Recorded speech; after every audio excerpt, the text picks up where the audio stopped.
Hi guys, welcome back to my channel. Today's video is going to be a Q&A.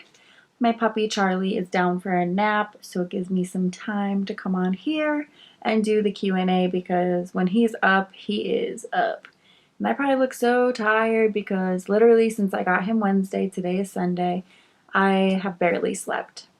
He's usually up every hour to hour and a half to go to the bathroom, and he doesn't know how to get there yet, so I'm up with him and a little tired, but it's worth it because I love him so much. So I got quite a few questions, so let's jump right in. First question is, do you think a person should be judged on how many people they have slept with? Absolutely not. I don't even think that would matter. I think if you're starting a relationship and somebody asks that, I would probably just say, does it really matter?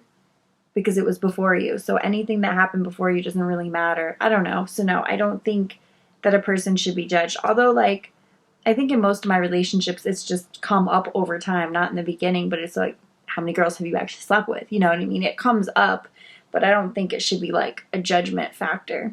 In my personal opinion. It's from the same person. How many people you've been with is something you think should be discussed in a relationship. I think that it's up to you if you want to discuss it, but like I said, I feel like in all of my relationships it's come up, eventually. It wasn't like I cared in the beginning, but over time it's like, well, how many females have you really been with, So, but I don't think it's like a big deal and something that you should be judged for, because whatever happened before that person was before that person. And this is something I get asked all the time. I know it's a long time ago, but what is the story with you and the blonde girl you befriended when you first moved to LA? I think I've talked about this before, but I really don't go into detail because it's just not really important to really discuss. But I guess you guys saw her for a really short time. It was like 2 months. Long story short, I met her in the strip club and I was naive to think she was really my friend, and I was living in hotels at the time because when I first moved to LA, long story short, I had an apartment situation set up, but it was like renting a room out of a house, and I ended up hating the whole setup of it. My room was in the open, so I ended up leaving and I started to live in hotels.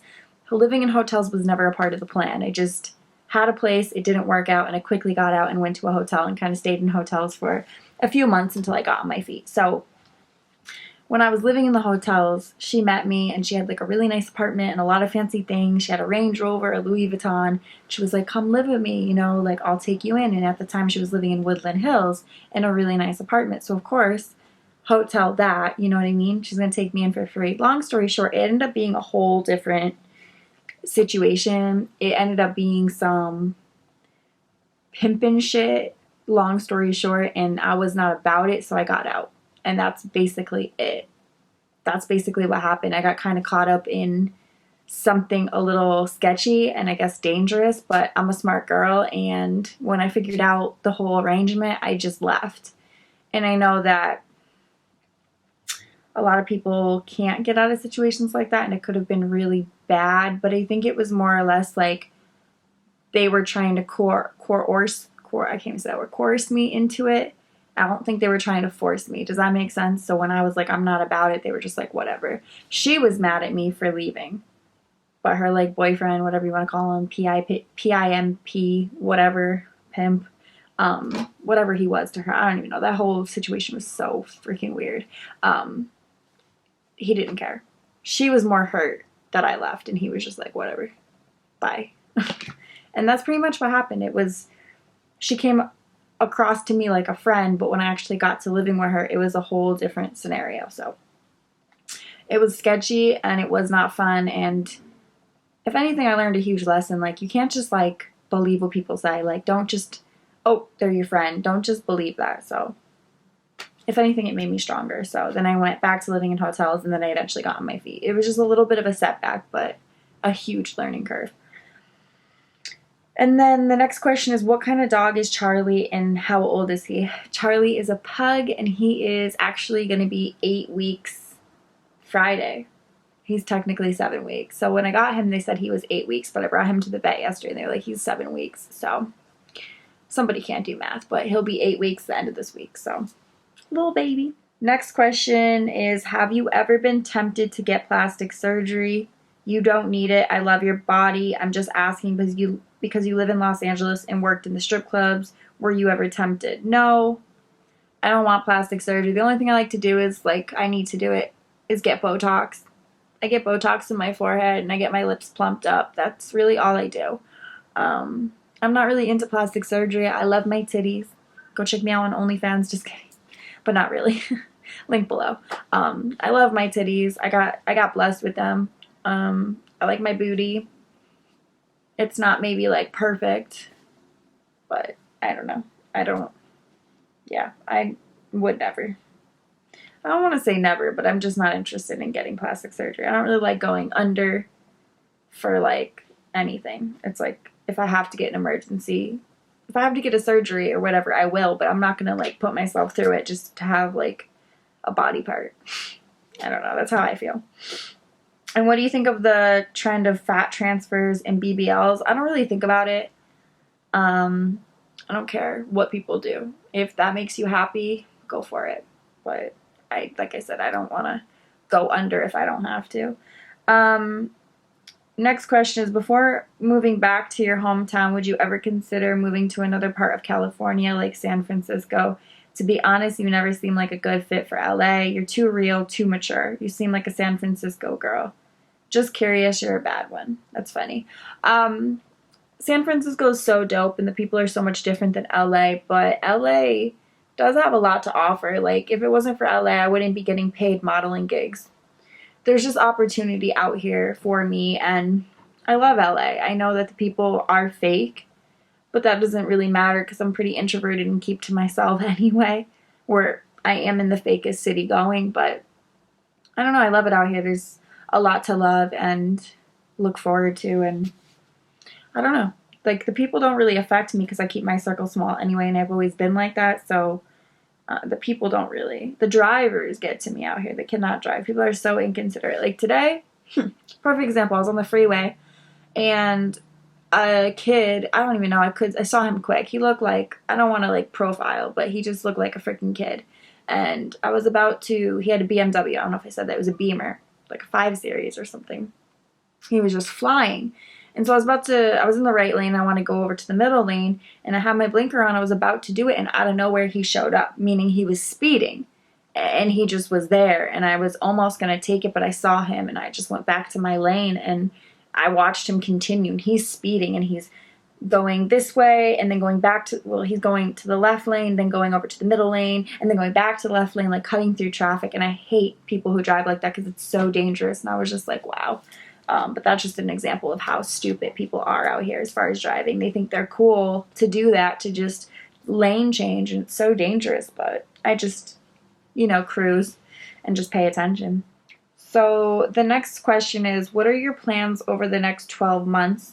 Next 12 months would be a year, work, jobs, life, are you moving, etc. My plans, so I'm going to be certified to be a personal trainer soon. So here's the thing, I got rescheduled for my exam. I was supposed to take it last Tuesday, and I'm rescheduled for Wednesday, and that was due to them rescheduling me. So I'm supposed to take it Wednesday, but I'm not ready. Like, now I realize since I got Charlie, it kind of set me back, and I don't want to keep putting it off, but I think I'm going to wait until, I don't even think the gyms are open yet. I know that they're going to open soon in LA, but realistically, like, I want to take the exam in a week. I don't know. I just feel like I'm not ready. And the thing is, I can fail it once and retake it for free because of the guided study I purchased. They're letting me take it 2 times. Don't have to worry about paying for it, but I want to pass it the first time. So I really just think Wednesday's too soon, but I'm kind of like, it's up in the air, but I'm thinking about rescheduling it, but I wish I already took it in a way, but they rescheduled me, and now I'm thinking about rescheduling myself. I just feel like I'm not ready, and I'd hate to keep setting it back because maybe I will pass, but every time I say I'm going to study, I don't. I have such a hard time sitting down and studying, and I'm using the study guide, and I just feel like I'm struggling, like, to really retain information. I don't know. So I need to do it, but if I keep putting it off, it'll never get done. So I'm hoping this month at some point I will actually do it and be ready, but I am a little nervous. So that's like my plans. And OnlyFans is really booming right now, and I'm very thankful for that. That's pretty much like how I'm making my income. And I'm not going to move back to Connecticut, but my lease is up here August 28th, so I'm actually going to look at a place in downtown LA tomorrow. Very excited. So I think I'm going to stay in LA for at least another year and then see where I'm at then. But yeah, I'm really excited to check out these apartments because these apartments are so nice. And there's a good chance I'm going to be moving into them because I've had my eyes on them for a while. So I think the move-in date would be August 11th, which is kind of crazy because my lease is up here August 28th. So basically I'll be paying for this apartment. Like, I'll be paying rent for this apartment but won't really be here. But that's just, I'm going to lose a little bit of money is basically what I'm trying to say. But it is what it is. So I'd rather live at this new spot than live here at this point because this new spot is so nice. So that's pretty much what's going to go on the next year. I'm excited for the move because I'm in the valley and I'm over living in the valley. I really have been wanting to move downtown for a minute. I'm literally always downtown for photo shoots, so it's like, why not live down there? I've always wanted to live downtown, so I'm pretty excited. Next question is, how do you know when to let go of a toxic relationship?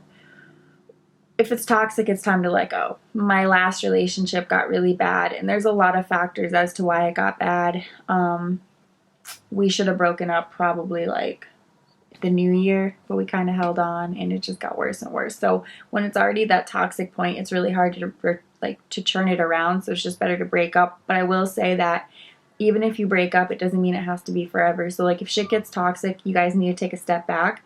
That doesn't mean you'll never get back together. It just means you did what was best for both of you at the time. But that doesn't mean it has to be the end. I mean, that's your call, your personal call. But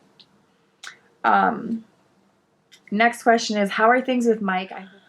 So Mike is doing well. You know, a lot of stuff had happened, and you know, I've always said I'm not going to go into detail because it's not my place to share his personal information, but some crazy stuff happened. But he's doing so well, and I'm happy for him. And yeah, I mean, he's just doing really well. And I mean, I'm not going to like speak on the subject for too long, but he's doing really well, and he's making everybody around him proud. So, and then the final question is, how did Adam respond when you told him about Coco? He was actually really sad.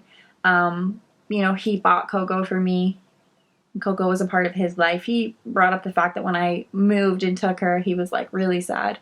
He always loved that dog, and he was like, she didn't deserve half the stuff she went through between losing her eye and then, you know, getting cancer and passing away, having to be put down at 9 years old. She had just turned 9 in February. It was very sudden and soon. But, you know, I know she's at peace, and I never really believed in doggy heaven until I lost her. And now I really think that it's a huge possibility. I always thought people just said it to make you feel good, but I do think that there's a doggy heaven. And I do think Coco led me to Charlie. And I think there's a little bit of Coco in Charlie. I know it sounds kind of weird to say, but I think she's looking down and happy and playing in puppy heaven or whatever she's doing. She's just happy. And I think that she's always like here. That's how I feel. So I hope you guys enjoyed this Q&A. And until next time, I will see you guys very soon in my next video. Bye, guys.